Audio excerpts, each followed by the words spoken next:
আপনাদের প্রতি আমার বিনীত আহ্বান, রামাদানের পবিত্রতা রক্ষার্থে এই মাসটিকে আপনারা ব্যবসা মুনাফা লাভের মাস হিসাবে পরিগণিত করবেন।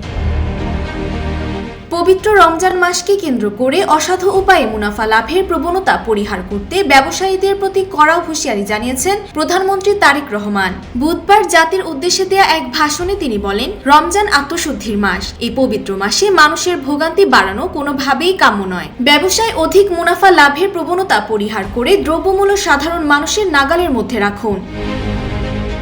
প্রধানমন্ত্রী দেশবাসীকে পবিত্র মাহে রমজানের শুভেচ্ছা জানিয়ে বলেন, বর্তমান সরকার হাজারো প্রাণীর বিনিময়ে একটি মাফিয়া সিন্ডিকেট পতন ঘটিয়ে রাষ্ট্র পরিচালনার দায়িত্ব নিয়েছে। তাই অনাচার ও অনিয়মের সব সিন্ডিকেট ভেঙে দিতে সরকার বদ্ধপরিকর। তিনি স্পষ্ট করেন যে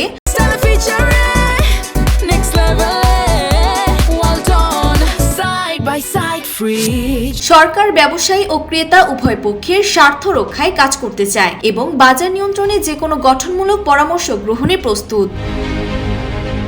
তারেক রহমান জানান, রমজানে ইফতার, তারাবি ও সেহরির সময় নিরবচ্ছিন্ন গ্যাস, পানি ও বিদ্যুৎ সরবরাহ নিশ্চিত করতে সংশ্লিষ্টদের কঠোর নির্দেশনা দেওয়া হয়েছে। তিনি আরো বলেন, এই ডাক সবার আগে সরকার ও বিএনপির এমপিদের মাধ্যমে শুরু করা হয়েছে।